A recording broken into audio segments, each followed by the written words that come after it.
Welcome to Spectator TV. I'm Fraser Nelson. Just a few hours ago, the Labour manifesto was launched in Manchester from a Keir Starmer who is saying that wealth creation is now the theme stamped through every page of that 136-page document.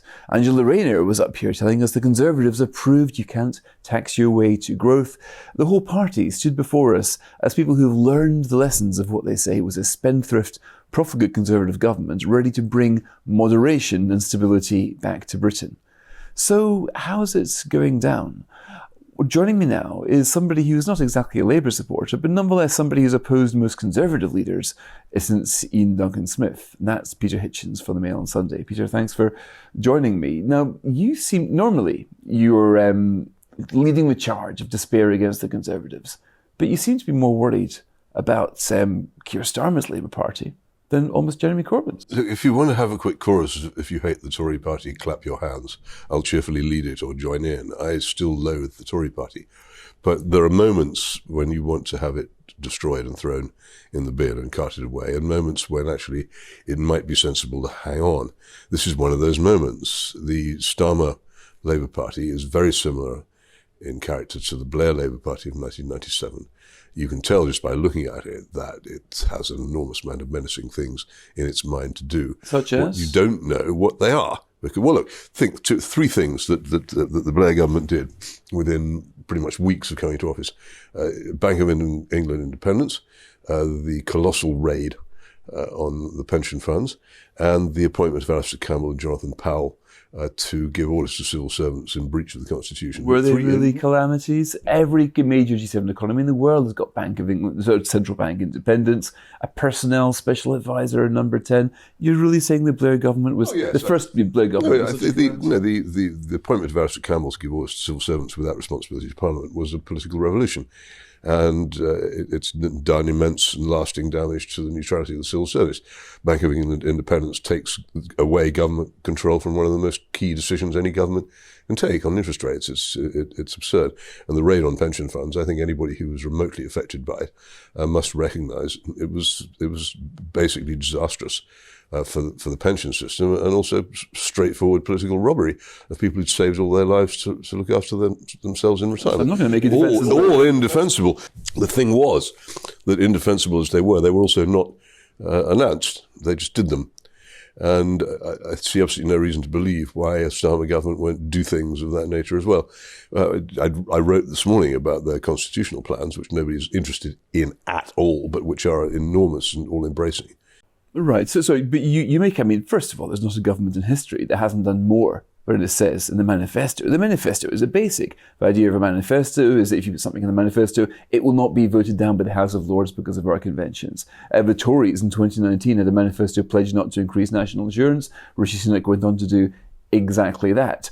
But I put to you that if you want to try to say here that the Starmer government is a threat, or a particularly bad threat, these aren't exactly, you haven't got much to point to now, do you? But I suppose to say I don't know the half of it, and nor do you. What I do know is the character of these people. I also know what Keir Starmer is. And there's a highly dogmatic, very left-wing person. Very left-wing person? Really? The man who's telling us that wealth creation is the centre of his manifesto? Well, yes, but this is like the great conversation between Mr. Toad and Mr. Badger. I'll say anything in there. But once he's freed from the responsibility of facing the electorate, all this means nothing. Do you believe it? Do you seriously believe the Labour Party's been converted to wealth creation? I think we'd have to be immensely gullible to think that. Well, there's two interpretations of Starmer, negative ones. One is that, as you say, that he's a hidden Corbynite, just waiting to release his... But the other one is that much worse than a Corbynite. When will people ever understand? Poor old Jeremy Corbyn, steam-powered Edwardian Marxist-Leninist, made no secret of what it was he was up to, hadn't adjusted any of his ideas really at all, so he was basically spouting stuff which went out of style in the international left in the 1960s. Totally harmless because you can see him coming a mile off. The modern left proceeds by subtle salami slicing and round-the-back methods to achieve its actions. Look at what Peter Hyman wrote in The Observer a few years ago. He said that New Labour as a project was far more revolutionary than anything Corbyn ever contemplated. I've known people in New Labour. My old friend Philip Bassett who I knew when he was on the Financial Times and the Times as a Labour correspondent. When he went just before the 1997 election to work for New Labour, we had a farewell lunch because we knew that once he worked for Blair, we wouldn't be having much to do with each other. And he said, "You have no idea how extensive this project is." And I sort of did, because I knew a bit about Blairism, but I didn't. He was quite right. I didn't know anything like how extensive it was in terms of the constitutional and the cultural and the moral changes and the educational changes which would result from it. And the country is now almost unrecognisable from what it was in 1997. But the job's not finished. In quarter of a century, every country's changed, Peter, surely. I mean, it's changed for the worse, Fraser. Milton Friedman once said that Tony Blair was Blairite in language, but Thatcherite in action. Well, then Milton Friedman must have been Gaga at the time. There's no connection. He was pointing to the first term of the Labour government, where there were incredible restraints on spending, the economy was growing quite well. He was true to his word of not upsetting the apple cart, a word which Keir Starmer is giving right now. This was the camouflage period, and then as soon as they were free of it, they went and let rip. They did in the second term, that's right, with democratic consent in 2001 election, and again in 2005. Quite so. And they now wish to finish the job. And one of the reasons they want to finish the jobs, they need to make constitutional changes to make what they do irreversible. This has been a Labour preoccupation since Harold Laski in the 1930s. They've always wanted to make sure that no Conservative government and no free parliament could ever reverse what they do. And they haven't been able to devise a method until now. And what the purpose of this new constitutional document is exactly that. That's what it's for. When you look at some of the missteps the Conservative government has made in the last 4 or 5 years, missteps that you've led the field in highlighting, let's look at lockdown, for example, and everything which comes from that. Let's look at the way that the tax burden has risen to the highest level in the post-war era. Let's look at the failure of NHS reform. Let's look at the resurrection of the welfare crisis. Yeah, it's all terrible, yes. All these things I put to you are way more serious than who happens to be a special advisor, number 10, or some constitutional tinkering. I mean, right now, what you're describing is hardly more scary than what we've already seen. It's much more scary. What you have in the difference between the Conservative government and the Blairite or Starmerite Labour government is the difference between masochism and sadism. It's quite horrible living under a modern post-2010, post-Cameron Conservative government, because they have basically swallowed Blairite ideas without understanding them. They maintain the Blairite legacy without, to much extent, extending it, but they maintain it. But what Starmer will do is he will re-energize the Blairite legacy, and he will continue down the path which Blair began. And this means major change. I'm sure you've accused the Conservatives of being Blairite as well. I have accused them of being Blairite, but Blairite by default. Cameron was open about it. He famously told a group of Daily Telegraph journalists that he was the heir to Blair, with George Osborne present. Though again, Cameron is politically almost illiterate and didn't really understand what it was he was taking on. He just wanted office, and he would have done anything for office. It's Dr. Faustus here, but he didn't understand the project, which he accepted as being permanent, and which he accepted he would not try to reverse. That was the condition under which he came into office, but he didn't know how to proceed with it or intensify it because he didn't believe in it. Whereas somebody like Keir Starmer, a veteran of Papawite Trotskyist politics and the Haldane Society in his 20s, an adult man who was in positions not just membership, but of actual activity in deeply left-wing organizations, and who is obviously a dogmatist. Here's a simple test for you. He doesn't give it away very much because he knows better than to directly say, yes, I am a dogmatist.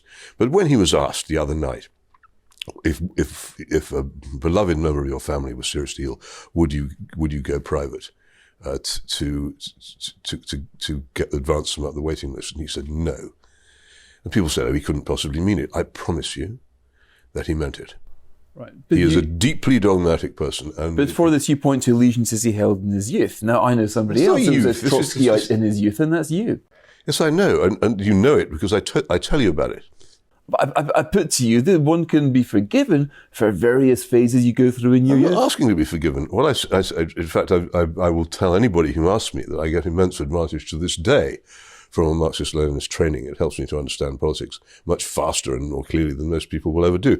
But I'm not a Marxist-Leninist, and it's quite plain that I'm not. And I've broken with it in an entirely public way, and I lost quite a lot of friends in doing so, and there's still people walking the earth who actually hate me for that. So I don't think it's the same, really, as somebody who was a member of a very select and highly esoteric ultra-Trotskyist organization, a follower of the amazing Michalis Raptis in his 20s, and doesn't go on about it. The other person to whom this applies is Blair himself. And Blair's Trotskyism, which he admitted to Peter Hennessy long after he'd left office, would have destroyed him had it come out during the early 90s. But he kept it secret. As just many of his cabinet. We know that many of Blair's cabinet were active members of Trotskyist or indeed communist organizations, but they never went on about it. It came out from other people. But is it really that relevant? Yes. John Reed was a former Trotskyite. John Reed was a member of the Communist Party of Great Britain. And then you've got Alan Milburn, who was a famous communist as well. He ran a bookshop called... Not famous as far as he was concerned. Did you ever hear him explain it or regret it or say anything about it? What I did see was those to implement market reforms in public services more than the Conservatives ever dared. And I really wonder if the party political division is as great as you made out here. During the Blair years, we had market reforms in health, market reforms in schools. The Academy agenda, which the Tories now, was started by Andrew Adonis and Tony Blair. And here you're telling us that the word Blair, we should all be terrified of it. This is 1968. This is the two things happened in 1968. The Prague Spring and the May events in Paris. And they turned completely the nature of the revolutionary movement away from nationalization, away from economic primacy towards social, cultural, educational and sexual politics, and also away from the Soviet Union. And that change has now come to fruition in Western countries. It's a tendency. It's called Eurocommunism. The Blairite theoretical journal, Marxism Today, from which the Blairite government got most of its ideas, was a Eurocommunist magazine. But most people, because as I say, they've had no Marxist-Leninist training, they don't even know what this means. The left isn't, it's, as well, Deng Xiaoping was saying to get rich was glorious. Peter Mandels was saying, it doesn't bother me in the slightest if people get filthy rich. The left doesn't care about the rich anymore. And it's discovered, which anybody who looks at them can see, that the rich don't care about the left either. The rich are perfectly happy, indeed, to finance left-wing governments. It's not an issue anymore. It's examining modern politics with the categories of the 1890s. Do you think the Conservatives deserve another 5 years in power? Oh, deserve? No, but it's not a question of deserving. I mean, do we deserve a Labour government is the point. A vote is a practical act with measurable consequences. It's not an emotional spasm. If the Conservative Party bent down in front of me in this nice study here and I was offered a cane to beat them on the bottom, if that were legal, then I'd be happy to do so. They deserve all kinds of punishment and being made to run around the playing fields as well. But that's not the point. We don't punish them by chucking them out of office. They'll all go off and spend more time with their money. The people we punish will be ourselves, who then have to endure the next 15 or 20 years under a new Labour government. 15 and 20 years? I should think so. They're not giving up lightly, I promise you. Votes are 16. But that'll be up to the voters. You actually think that we're looking at a vote not just for the 5 years, but for the next 2 decades? Well, if the constitutional document I keep telling you about is enacted, it doesn't really matter very much because even if they do lose office, they won't lose power. Can you quickly talk about that then? Fundamentally, there's a creation of a new chamber to replace the House of Lords, which I don't disagree with in principle. The House of Lords is obviously insupportable as it is now. But this is a chamber of the regions and local government. It gives an awful lot of power to the devolved nations. You'll probably know what the Sewell Convention is, which will be revised so that there will be almost no power left in Westminster to do anything to stop the devolved governments from doing anything. There will be the introduction of new things called social rights. Similar to human rights, which will basically mean that the judges can intervene if they think that a policy is not giving people their social rights in housing or poverty or whatever it happens to be. And an awful lot of power will be taken from Parliament and given to the Supreme Court.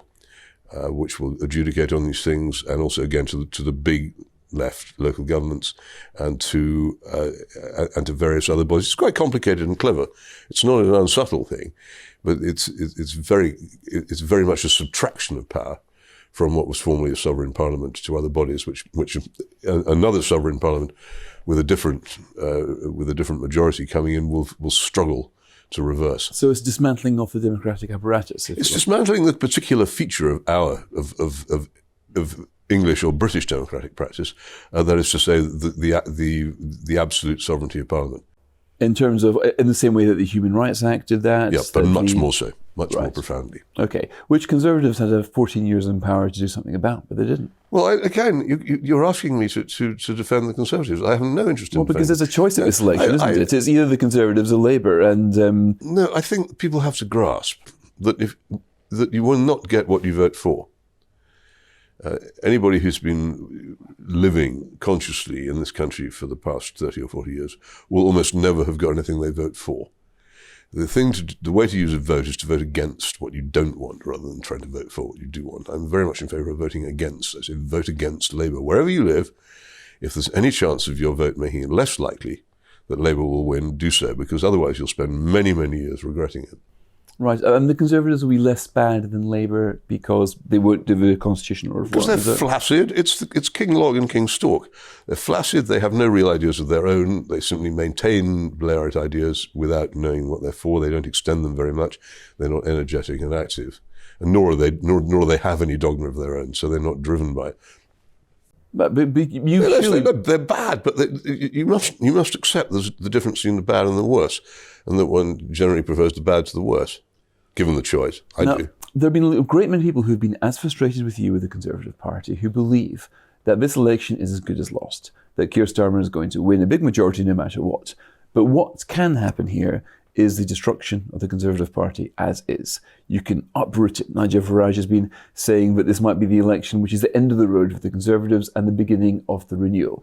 So we need some creative destruction here. We need to flatten and people need to vote to reject and throw out all vestiges of conservatism so it can be reborn again. Perhaps that's through a Farageist movement. I don't know if you'd be a supporter of that, or it might be through something else. But given that you have been one of the leading, if not the leading, conservative critics on the right, it's funny that you aren't now advising people to take this opportunity to just wipe out the old conservative movement so a new one can be created. It's not funny at all. It's perfectly rational. I take the view of Maynard Keynes.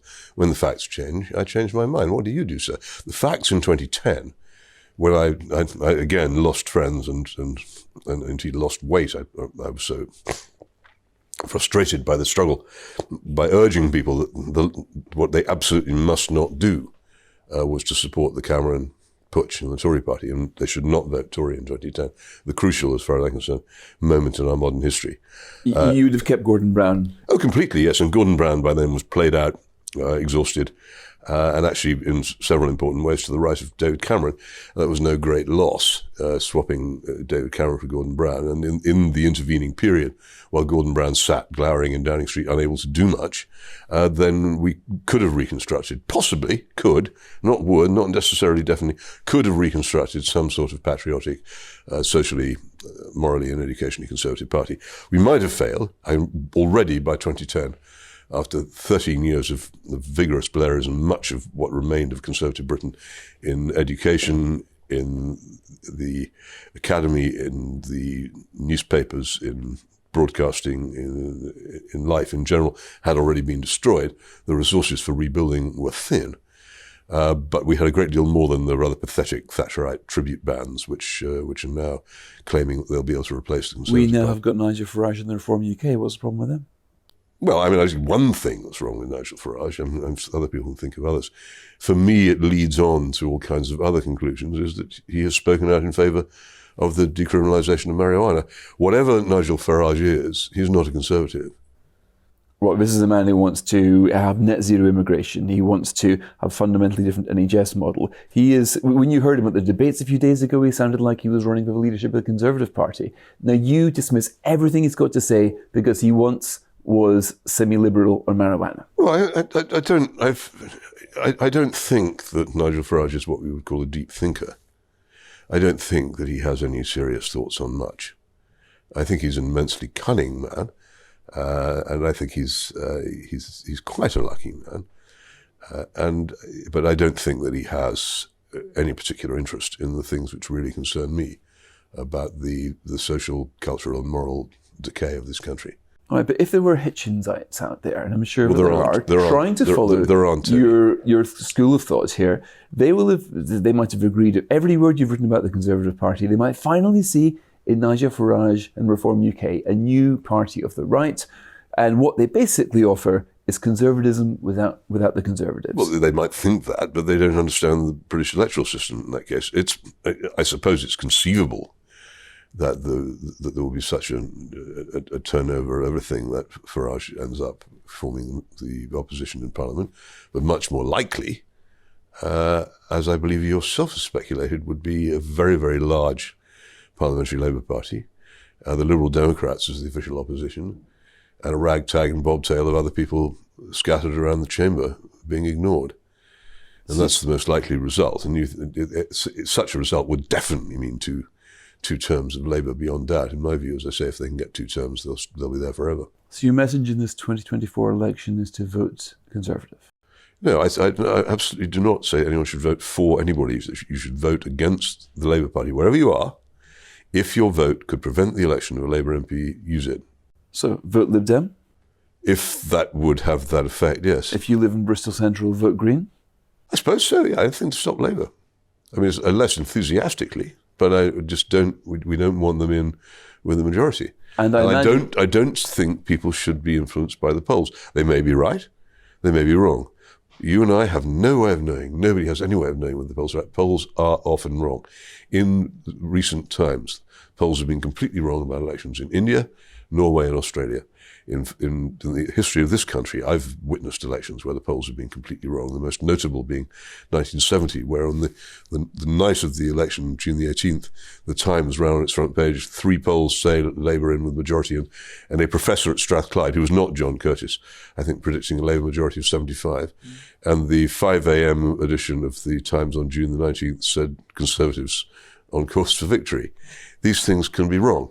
And what's more, this is a matter of self-respect. If you're a self-respecting person with a mind and a will, you should not look over your shoulder and round yourselves to see how you should vote and say, oh, lots of other people are doing this, so I will. You should vote on the grounds of what you think is right.